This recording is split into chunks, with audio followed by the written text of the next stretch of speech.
निसर्गात सापडणारे ग्रॅफाइट हे dash dash नसते। बघा निसर्गात ठिकाणी ग्रॅफाइट हे कसे नसते तर कठीण नसते, म्हणून पर्याय क्रमांक 3 कठीण हा जो पर्याय आहे तो योग्य उत्तर असणार आहे।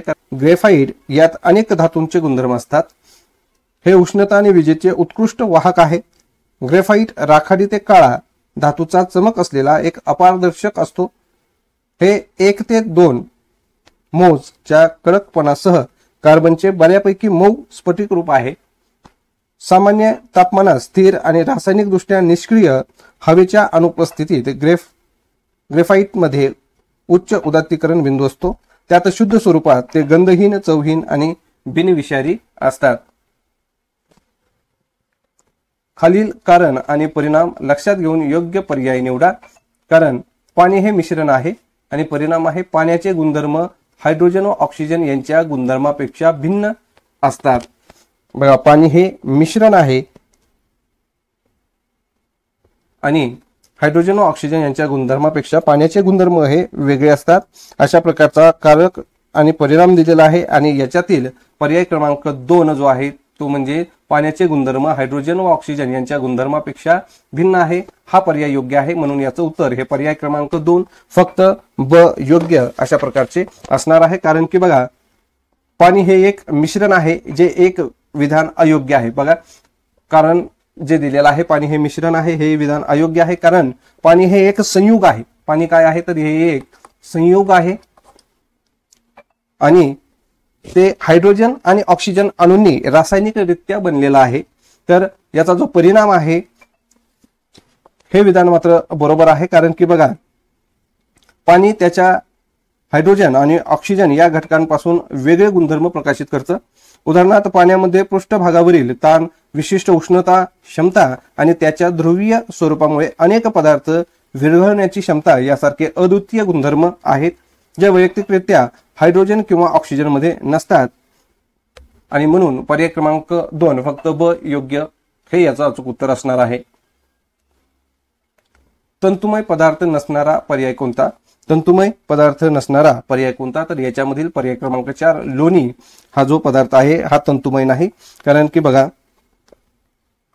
तंतुमय नसलेला पर्याय म्हणजेच असा पर्याय की ज्यामध्ये आहारातील फायबर लक्षणीय प्रमाणात नसते। तर बघा फायबर तंतुमय पदार्थ म्हणजे काय, फायबरचं प्रमाण जास्त आहे अशा पदार्थांना आपण तंतुमय पदार्थ म्हणतो। मग आहारातील फायबर हा एक प्रकारचा कार्बोहायड्रेट आहे जो फळे, भाज्या, संपूर्ण धान्य, नट आणि बिया यासारख्या वनस्पतीवर आधारित पदार्थांमध्ये आढळतो। आता उदाहरणार्थ सांगायचं झालं तर भाज्याचं सूप आहे, तृणधान्य आहे किंवा गव्हाचे पान आहे, हे सर्व तंतुमय पदार्थाची उदाहरणं आहे। मात्र या ठिकाणी जे लोणी दिलेलं आहे, लोणी हे मंथन क्रीम पासून बनवलेले एक दुग्धजन्य पदार्थ आहे। हे प्रामुख्याने चरबीचे बनलेले असते आणि त्यात फायबरचे प्रमाण नगण्य स्वरूपाचे असते, म्हणून लोणी हा तंतुमय पदार्थ नाही। मानवी शरीरात रासायनिक संदेशवाहक म्हणून ओळखला जाणारा स्रवणाऱ्या ग्रंथी कोणत्या? बघा तर याचं जे अचूक उत्तर आहे ते म्हणजे पर्याय क्रमांक 4 औटू व जठर। औटू व जठर हे मानवी शरीरातील रासायनिक संदेशवाहक म्हणून कार्य करतात। तर थायरॉक्सिन स्रावतो, जठर म्युकस स्रावते जे HCl पासून आतड्यांना संरक्षण देते। रासायनिक संदेशवाहक म्हणून ओळखली जाणारी स्रावी ग्रंथी ही पिट्युटरी ग्रंथी आहे, हे आपण याच्या अगोदर पाहिलेलं आहे। आणि पिट्युटरी ग्रंथी मेंदूच्या पायथ्याशी स्थित वाटाण्याच्या आकारासारखी ग्रंथी आहे। याला सहसा मास्टर ग्रंथी असं सुद्धा संबोधलं जातं। तर याच्यावरती तुम्हाला अजून एक प्रश्न येऊ शकतो की तो म्हणजे दिलेल्या पर्यायामध्ये पिट्युटरी हा पर्याय न देता मास्टर ग्रंथी असा सुद्धा पर्याय तुम्हाला दिला जाऊ शकतो। तर बघा अनेक हार्मोन्स तयार करण्याचं काम हे पिट्युटरी ग्रंथी करत असते आणि ती स्रावते जे अनेक आवश्यक शारीरिक कार्य नियंत्रित करतात। हे हार्मोन्स रक्त प्रवाहातून संपूर्ण शरीरातील अवयव आणि ऊतींना लक्ष करण्यासाठी प्रवास करतात, त्यांच्या क्रियाकलापांवर प्रभाव टाकतात आणि रासायनिक संदेशवाहक म्हणून कार्य करतात। मानवी शरीरात रासायनिक संदेशवाहक म्हणून ओळखला जाणारा स्रावणाऱ्या ग्रंथी म्हणजेच औटू व जठर या आहेत, म्हणून याचं उत्तर हे पर्याय क्रमांक 4 औटू व जठर हे असणार आहे। हेपॅटायटिस या रोगासंबंधी असलेले योग्य विधान खालील पर्यायापैकी कोणते आहे? तर हेपॅटायटिस हा जो रोग आहे हा विषाणूंच्या समूहामुळे यकृताला होणारा दाह आहे आणि म्हणून याचं उत्तर हे पर्याय क्रमांक 4 विषाणूच्या समूहामुळे यकृताचा होणारा दाह हे असणार आहे। हेपॅटिटिस हा जो आहे याचे विविध प्रकार आहेत, जसे की हेपॅटिटिस ए, हेपॅटिटिस बी आणि हेपॅटिटिस सी। तंबाखू खाणे किंवा धूम्रपान करणे यामुळे खालीलपैकी कोणता परिणाम होतो? निकोटीन मेंदू आणि हृदयाला घातक ठरते, ब फुफ्फुसात टार जमा झाल्यामुळे कर्करोग होतो। आणि या प्रश्नाचं जे अचूक उत्तर आहे ते म्हणजे पर्याय क्रमांक 3 दोन्ही अ आणि ब बरोबर आहे। कारण की बघा, निकोटीन हा सिगारेटच्या तंबाखूजन्य पदार्थामध्ये आढळणारा व्यसनाधीन पदार्थ आहे, तर स्टार हे रसायनाचे मिश्रण आहे जे तंबाखू जाळल्यावर तयार होतो। हा एक चिकट पदार्थ आहे जो फुफ्फुसात आणि श्वसन प्रणालीच्या इतर भागामध्ये जमा होऊ शकतो। फुफ्फुसात टार जमा झाल्यामुळे कर्करोग सुद्धा होतो। कार्बन मोनॉक्साईड हा एक विषारी वायू आहे जो तंबाखू जाळल्यावर तयार होतो। हे रक्तातील हिमोग्लोबिनला बांधते, ज्यामुळे शरीराच्या ऊतीमध्ये ऑक्सिजनचं प्रमाण हे कमी होतं।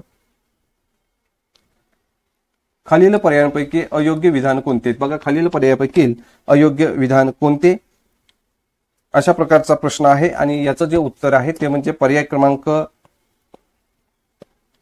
2, 3 आणि 4 हे पर्याय अयोग्य विधानाचे आहेत। आणि याच्यामध्ये फक्त एक विधान हे योग्य आहे, ते म्हणजे मानवी मादीमध्ये XX हे गुणसूत्र आढळतात। कारण की आपण याच्या अगोदर हे बघितलेलं आहे की माणसामध्ये नर आणि मादी याच्यामध्ये जे गुणसूत्र आहेत, तर नरामध्ये XY अशा प्रकारची गुणसूत्र हे आपल्याला दिसतात, तर मादीमध्ये XX अशी गुणसूत्रे असतात। परंतु पक्ष्यामध्ये जर विचार केला तर ही स्थिती वेगळी आहे। तर नरामध्ये जे गुणसूत्र आहेत ते म्हणजे ZZ ही गुणसूत्रे नरामध्ये आढळतात, तर मादीमध्ये ZW अशा प्रकारची गुणसूत्र ही मादीमध्ये आढळतात। आणि होणारी जी संतती आहे ही पुरुष असणार आहे की स्त्री असणार आहे हे माणसामध्ये नर याची गुणसूत्रे ठरवतात। त्याचप्रमाणे पक्ष्यामध्ये होणारी संतती हे नर असेल की मादी असेल ही मादीच्या गुणसूत्रावरून ठरवली जातात। दुधासारखे द्रव पदार्थ अधिक काळ टिकवून ठेवताना त्यातील जीवाणू मारून टाकण्यासाठी खालील पर्यायांपैकी कशाचा उपयोग होतो? बघा, दुधासारखे द्रव पदार्थ अधिक काळ टिकवून ठेवताना त्यातील जीवाणू मारून टाकण्यासाठी खालील कोणत्या पर्यायाचा उपयोग होतो? तर याचं जे अचूक उत्तर आहे ते म्हणजे पर्याय क्रमांक 1 श्राव्यातील ध्वनी। तर बघा, श्राव्यातील ध्वनी लहरीचा उपयोग दूध अधिक काळ टिकवून ठेवण्यासाठी होऊ शकतो। या ध्वनी लहरी सूक्ष्मजीवांच्या पेशी भिंती नष्ट करतात आणि त्यांना वाढवण्यापासून रोखतात। श्राव्यातील ध्वनी पद्धत ही एक तुलनेने नवीन तंत्रज्ञान आहे आणि त्याचा मोठ्या प्रमाणावर वापर हा होत नाही। खालील कारण आणि परिणाम यांचा अर्थ लक्षात घेऊन योग्य पर्याय निवडा। तर कारण काय दिलेलं आहे बघा, तर समुद्राच्या पाण्याची घनता कमी असते, परिणाम समुद्रात पोहणे सोपे होते। तर हाच प्रश्न 3 वेळेस आलेला आहे आणि तो फिरून फिरून आलेला आहे आणि याचं जे अचूक उत्तर आहे ते म्हणजे पर्याय क्रमांक 2 फक्त ब योग्य आहे। समुद्रात पोहणे सोपे आहे हे विधान बरोबर आहे। कारण की आपण याच्या अगोदर हे बघितलेलं आहे की समुद्राच्या पाण्यामध्ये क्षारांचं प्रमाण हे जास्त असल्यामुळे समुद्रातील पाण्याची जी घनता असते ही जास्त असते। मित्रांनो, ही कशी असते? जास्त असते। मात्र या ठिकाणी कमी दिलेलं आहे म्हणून हे विधान कारण हे चुकीचं आहे। त्याचप्रमाणे नदीच्या पाण्यापेक्षा समुद्राच्या पाण्यात पोहणे हे माणसाला सोपं आहे। नदीच्या पाण्याच्या तुलनेत माणसाच्या शरीराचा भाग हा समुद्राच्या पाण्यात कमी बुडल्याने त्याचे वजन हे संतुलित होते, त्यामुळे नदीच्या पाण्यापेक्षा समुद्राच्या पाण्यात पोहणे हे माणसाला सोपे होते। म्हणून पर्याय क्रमांक ब परिणाम जो दिलेला आहे तो पर्याय क्रमांक ब हे योग्य विधान असणार आहे। वनस्पतीची वृद्धी संलग्न हालचाल खालील पर्यायांपैकी कोणती? बघा, वनस्पतीची वृद्धी संलग्न हालचाल खालीलपैकी कोणती? आणि या प्रश्नाचं जे अचूक उत्तर आहे ते म्हणजे पर्याय क्रमांक 4 खिडकीतील रोपे प्रकाशाच्या दिशेने वाटचाल करतात। तर वनस्पतीची वृद्धी संलग्न हालचाल खिडकीतील रोप प्रकाशाच्या दिशेने वाटचाल करते हे आहे। आणि वनस्पतींना प्रकाश संश्लेषणासाठी सूर्यप्रकाश आवश्यक आहे। खिडकीतील रोप प्रकाशाच्या दिशेने वाढते कारण त्याला अधिकाधिक सूर्यप्रकाश मिळवावा लागतो। ही हालचाल वनस्पतीच्या वाढीसाठी आणि विकासासाठी आवश्यक आहे. आता वृद्धी संलग्न हालचाल म्हणजे वनस्पतीमध्ये होणारी अशी हालचाल की ज्याच्या वाढीसाठी आणि विकासासाठी आवश्यक असते. या हालचालीमध्ये खालील गोष्टींचा समावेश होतो, जसं की फुलाचे उमलणे असेल आणि बंद होणे, पानं प्रकाशाच्या दिशेने वाटचाल करणे, आरोहण करणारी वनस्पती, पानांची हालचाल इत्यादी. खालीलपैकी योग्य विधान कोणते आहे? अ आहे उच्च तापमानावर हिरा तापविल्यास त्यातून कार्बन डायऑक्साईड बाहेर पडतो. ब आहे शुद्ध कार्बनवर दाब देऊन तो उच्च तापमानाला तापवल्यास कृत्रिम हिरा तयार होतो. आणि या प्रश्नाचं जे अचूक उत्तर आहे ते म्हणजे दिलेले दोन्हीही पर्याय बरोबर आहेत, म्हणून पर्याय क्रमांक 3 दोन्ही अ आणि ब हे दोन्हीही पर्याय बरोबर आहेत. कारण हिरा हा शुद्ध कार्बनचा बनलेला असतो आणि उच्च तापमानावर तापवल्यास हिरा ऑक्सिजनशी प्रक्रिया देतो आणि कार्बन डायऑक्साईड तयार करतो. तर दुसरं जे वाक्य आहे, शुद्ध कार्बनवर दाब देऊन तो उच्च तापमानाला तापवल्यास कृत्रिम हिरा तयार होतो, हे सुद्धा विधान योग्य आहे, कारण की उच्च तापमान आणि दाबात शुद्ध कार्बनवर प्रक्रिया करून कृत्रिम हिरे तयार केले जाऊ शकतात. पाण्याचा गुणधर्म असलेला पर्याय खालीलपैकी कोणता? बघा, पाण्याचा गुणधर्म असलेला पर्याय खालीलपैकी कोणता आहे? तर बघा, याचं जे अचूक उत्तर आहे ते म्हणजे पर्याय क्रमांक 4 आहे. पाण्याचे तापमान 4 अंश सेल्सिअस पेक्षा कमी झाल्यास त्याचे आकारमान वाढते. तर पाण्याचा विसंगत विस्तार हा पाण्याचा असामान्य गुणधर्म आहे. ज्या योग्य तापमान 4 अंश सेल्सिअस वरून 0 अंश सेल्सिअस पर्यंत जाते तेव्हा पाणी आकुंचन पावण्याऐवजी विस्तारते आणि त्याची घनता 0 अंश पर्यंत जाते तेव्हा पाणी आकुंचन पावण्याऐवजी विस्तारते आणि त्याची घनता कमी होत जाते. घनता जसजशी कमी होते तसतशी पाणी गोठते, कारण पाण्याचे रेणू सामान्यतः घनरूपात असतात आणि खुल्या क्रिस्टल संरचना तयार करतात. जीव जन्माचा जरायुज या पद्धतीतील प्राण्यात खालील पर्यायापैकी कोणती बाब आढळणार नाही? बघा, जीव जन्माचा जरायुज या पद्धतीमधील प्राण्यात खालील पर्यायापैकी कोणती बाब आढळणार नाही? तर याच्यामध्ये युग्मनज तयार झाल्यानंतर त्यांच्यावर एक संरक्षक कवच तयार होते, ही बाब जी आहे ही याच्यामध्ये आढळणार नाही, म्हणून पर्याय क्रमांक 3 हे याचं अचूक उत्तर असणार आहे. तर बघा, सस्तन प्राण्यासारख्या गर्भाशयाची जन्म पद्धत असलेल्या प्राण्यामध्ये झायगोटचा विकास मातेच्या गर्भाशयात होतो, परंतु तो संरक्षणात्मक कवचामध्ये बंद केलेला नसतो. त्याऐवजी गर्भाचे पोषण आणि संरक्षण आईच्या शरीराद्वारे आणि अमनिओटिक सॅकद्वारे केले जाते.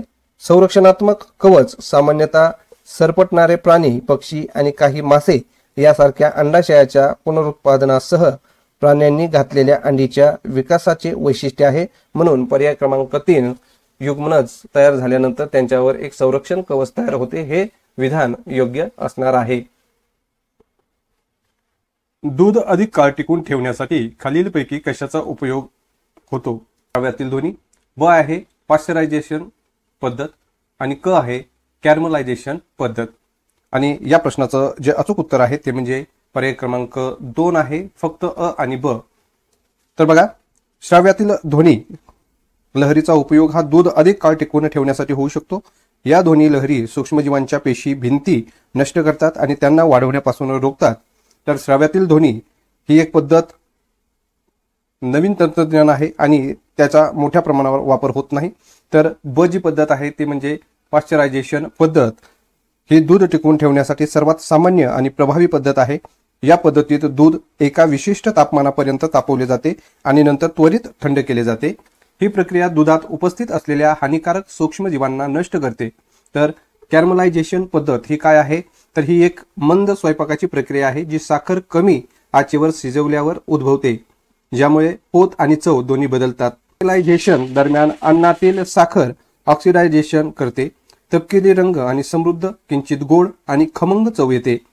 तर दूध अधिक काळ टिकून ठेवण्यासाठी यामधील फक्त दुसरी म्हणजे पाश्चरायझेशन, श्राव्यातील ध्वनी आणि पाश्चरायझेशन या दोन पद्धतीचा वापर करतात, म्हणून पर्याय क्रमांक 2 हे याचं अचूक उत्तर असणार आहे. यानंतर याच्या पुढील प्रश्न काय आहे तो आपण या ठिकाणी पाहूयात मित्रांनो.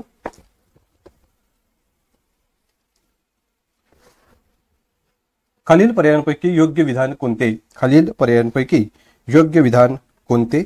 आणि याचं जे अचूक उत्तर आहे ते म्हणजे पर्याय क्रमांक 3 आहे. प्रतिषिक्त क्रिया या अनैच्छिक क्रिया नसतात। बघा, प्रतिक्षिप्त क्रिया या अनैच्छिक क्रिया नसतात। आता ऐच्छिक क्रिया या कोणत्या असतात तर हातवारे करणे आहे, प्रतिक्षिप्त क्रिया आहेत। अनैच्छिक क्रिया कोणत्या आहेत तर डोळ्याच्या पापण्यांची हालचाल, हृदयाचे ठोके। आणि प्रतिक्षिप्त क्रिया म्हणजेच रिफ्लेक्स ऍक्शन किंवा रिफ्लेक्स ही उत्तेजनाच्या प्रतिसादात अनैच्छिक क्रिया आहे। विचार न करता ही उत्स्फूर्त क्रिया होत असते। प्रभावी ऊर्ध्वपातन पद्धती खालील पर्यायांपैकी कोठे उपयुक्त ठरते? प्रभावी ऊर्ध्वपातन पद्धती खालील पर्यायांपैकी कोठे उपयुक्त ठरते? आणि दिलेल्या पर्यायामध्ये पर्याय क्रमांक 2 जो आहे तो खनिज तेलापासून पेट्रोल मिळवणे या ठिकाणी ऊर्ध्वपातन पद्धती ही प्रभावी ठरत असते। तर प्रभावी ऊर्ध्वपातन पद्धती खनिज तेलापासून पेट्रोल मिळवणे यासाठी उपयुक्त ठरते। प्रभावी ऊर्ध्वपातन ही एक अशी प्रक्रिया आहे ज्यामध्ये द्रव मिश्रणातील घटक द्रव त्यांच्या भिन्न उत्कलनांकाचा वापर करून वेगळे केले जातात।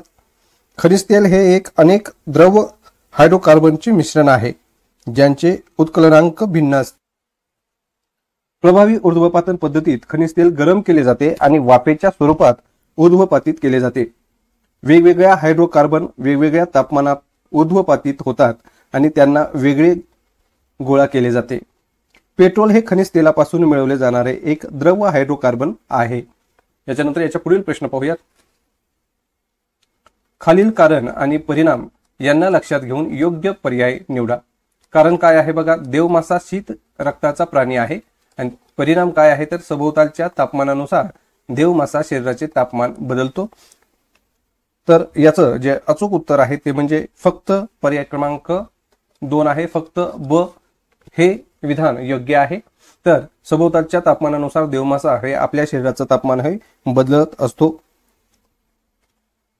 तर शीत रक्ताचे प्राणी जे असतात ते काय करतात तर प्राणी अंतर्गत उष्णता निर्माण करू शकत नाहीत।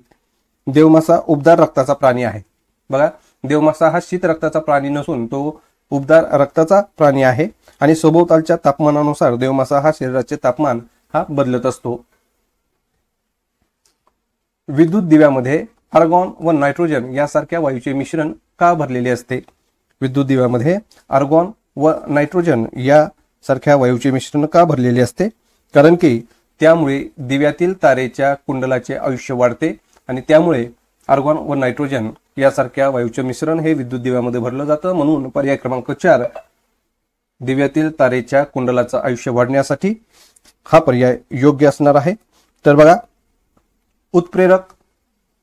उत्प्रेरक म्हणजेच आर्गॉन आणि नायट्रोजन उत्प्रेरक म्हणून काम करत नाहीत।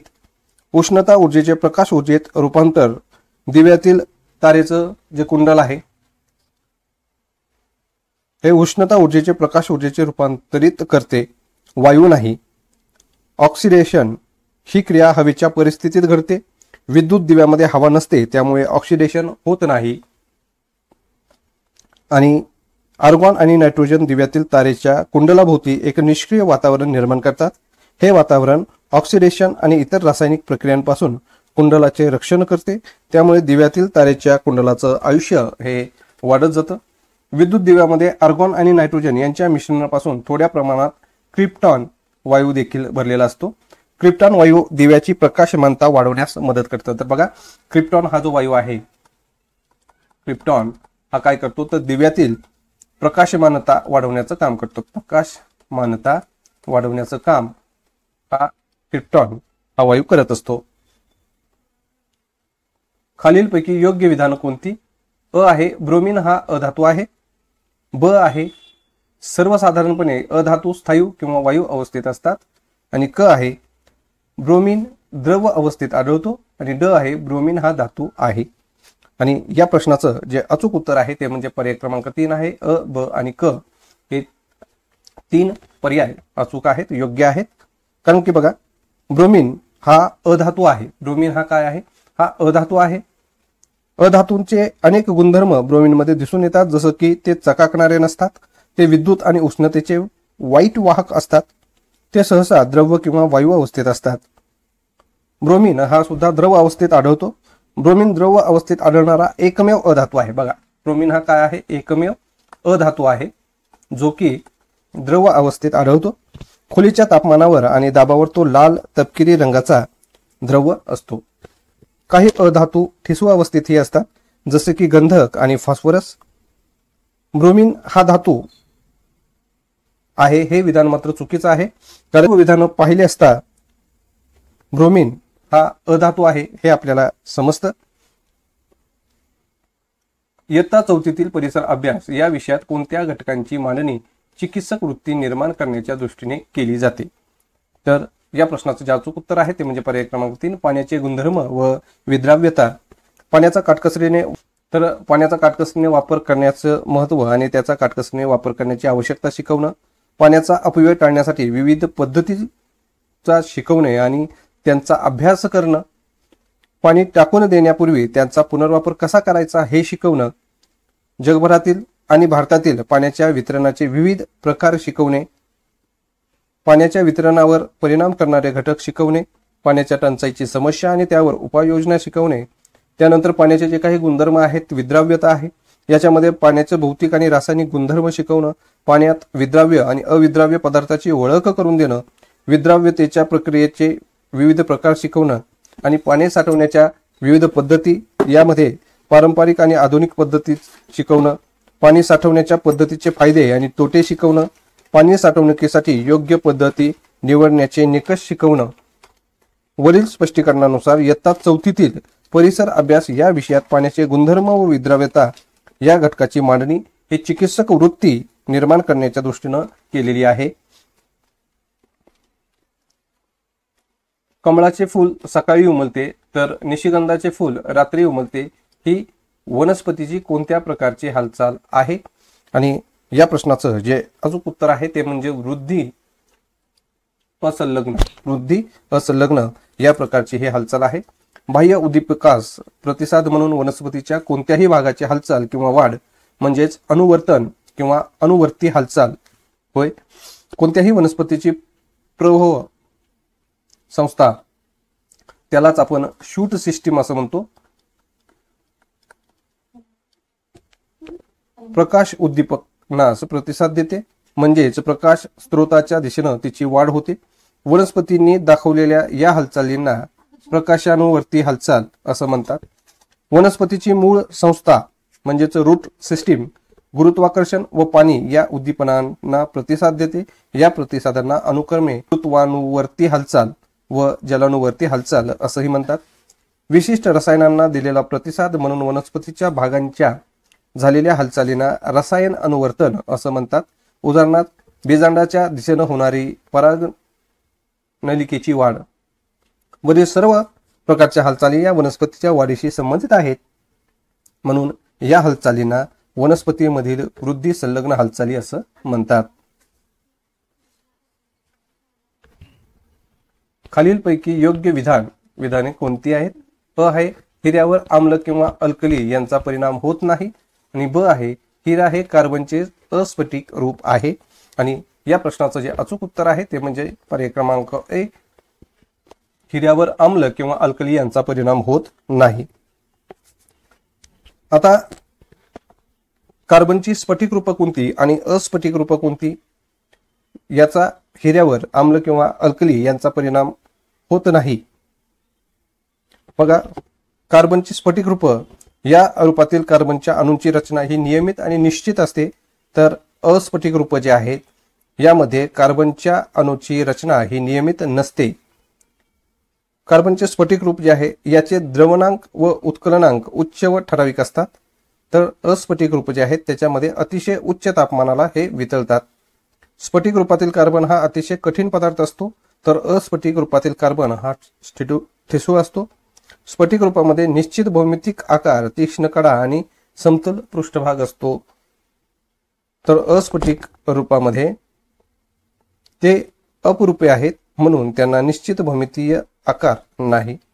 हिरा, ग्राफाइट आणि फुलरिन हे कार्बनचे वेगवेगळे स्फटिक रूप आहेत, तर दगडी कोळसा, चारकोल आणि कोक हे कार्बनचे वेगवेगळे अस्फटिक रूप आहेत।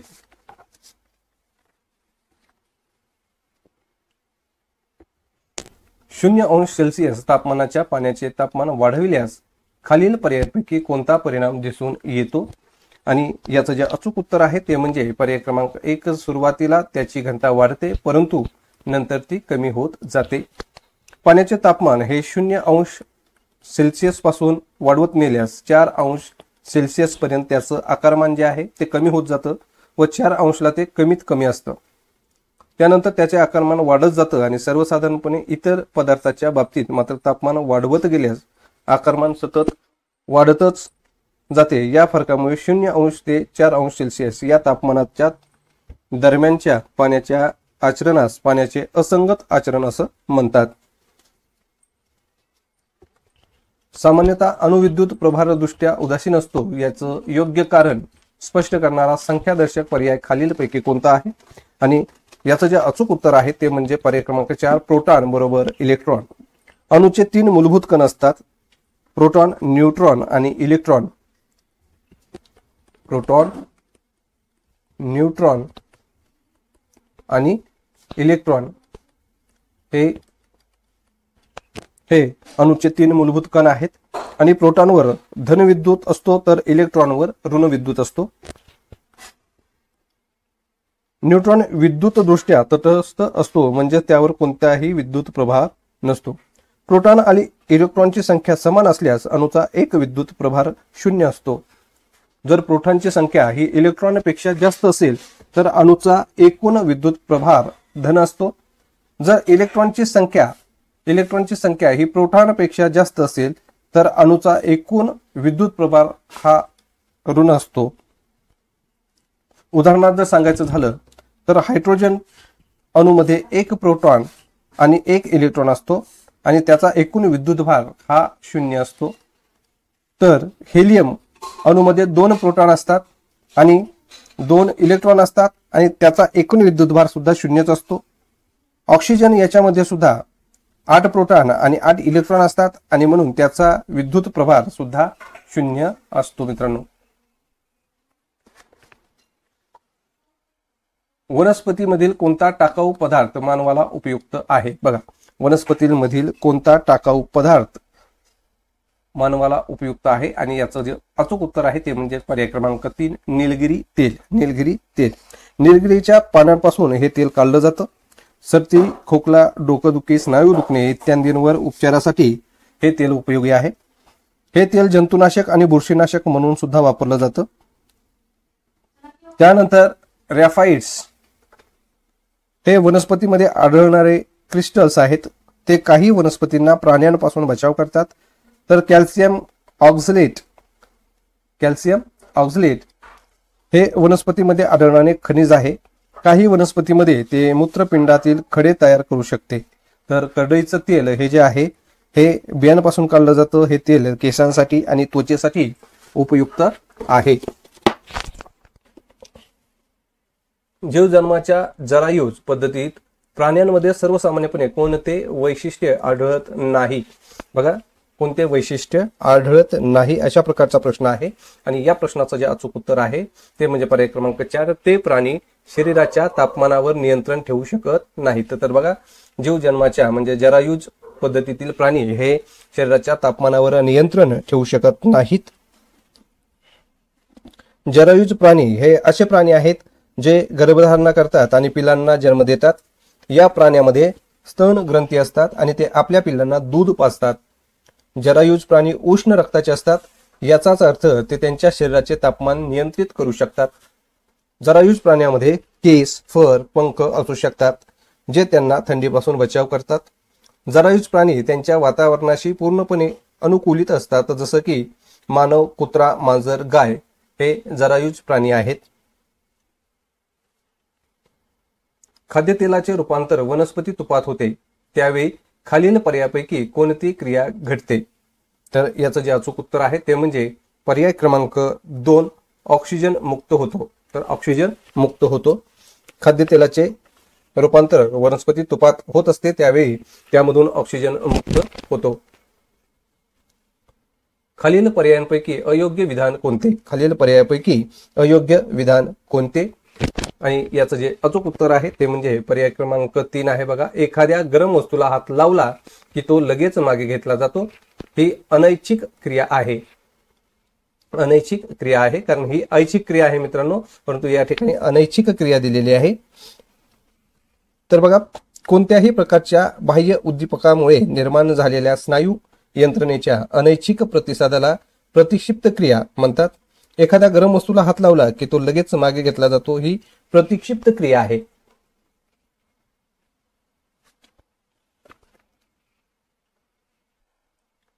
विद्युत दिव्याचे वैशिष्ट्य खालील पर्यायापैकी कोणते आहे? विद्युत दिव्याचे वैशिष्ट्य खालील पर्यायापैकी कोणतं आहे? आणि त्याचं जे अचूक उत्तर आहे ते म्हणजे पर्याय क्रमांक 2, नायट्रोजन व आर्गॉन या वायूमुळे विद्युत दिव्यातील कुंडलाची कार्यक्षमता वाढते. तर या दिव्यांच्या नळीत नायट्रोजन, आर्गॉन व थोडा पारा भरलेला असतो. दिवा चालू असताना रोधकेमधून येणारा प्रवाह खालच्या तंतूकडे, त्यामुळे तो तंतू तापतो. हा तंतू तापल्यावर हा तंतू व वरील तंतू यांच्यात प्रज्योत निर्माण होऊन नळीतून उत्तम प्रकाश मिळू लागतो. प्रज्योत निर्माण होण्यासाठी सहाय्यकारी विद्युत अग्राचा उपयोग होतो. नायट्रोजन व आर्गॉन या वायूमुळे विद्युत दिव्यातील कुंडलाची कार्यक्षमता वाढते. खालील कारण आणि परिणाम यांचा अर्थ लक्षात घेऊन योग्य पर्याय निवडा. सरडा शीत रक्ताचा प्राणी आहे आणि सभोवतालच्या तापमानानुसार सरड्याला त्याच्या शरीराच्या तापमानावर नियंत्रण ठेवता येते. तर याचं जे अचूक उत्तर आहे ते म्हणजे पर्याय क्रमांक 1, फक्त अयोग्य. शरीराचे तापमान बाहेरच्या वातावरणानुसार बदल करू शकतात.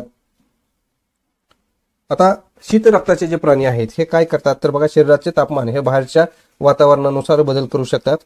अंतर्गत उष्णता निर्माण करू शकत नाहीत. शीत रक्ताचे प्राणी जसे की सरडे त्यांच्या शरीराचे तापमान नियंत्रित करू शकत नाहीत. त्यांच्या शरीराचे तापमान सभोवतालच्या तापमानावर अवलंबून असते. जर वातावरण थंड असेल तर सरड्याचे शरीर थंड होईल आणि जर वातावरण उष्ण असेल तर सरड्याचे शरीर उष्ण होईल. सरडा हा शीत रक्ताचा प्राणी आहे.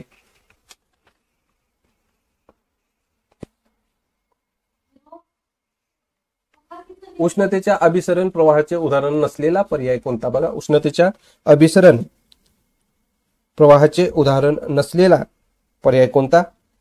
तर याचं जे अचूक उत्तर आहे ते म्हणजे सूर्याची उष्णता पृथ्वीपर्यंत पोहोचणे. सूर्याची उष्णता ही पृथ्वीपर्यंत पोहोचणे ही प्रक्रिया रेडिएशनद्वारे होते, कारण सूर्य दृश्यमान प्रकाश आणि उष्णता सह इलेक्ट्रोमॅग्नेटिक रेडिएशन उत्सर्जित करतो. हे रेडिएशन अवकाशाच्या निर्वातातून प्रवाह करून पृथ्वीवर पोहोचते. जेव्हा सूर्यापासून हे किरणे पृथ्वीच्या वातावरणात पोहोचतात तेव्हा त्यातील काही कार्बन डायऑक्साईड आणि पाण्याची वाफ यासारख्या वायूंनी शोषले जातात, तर काही पृथ्वीच्या पृष्ठभागावर जातात.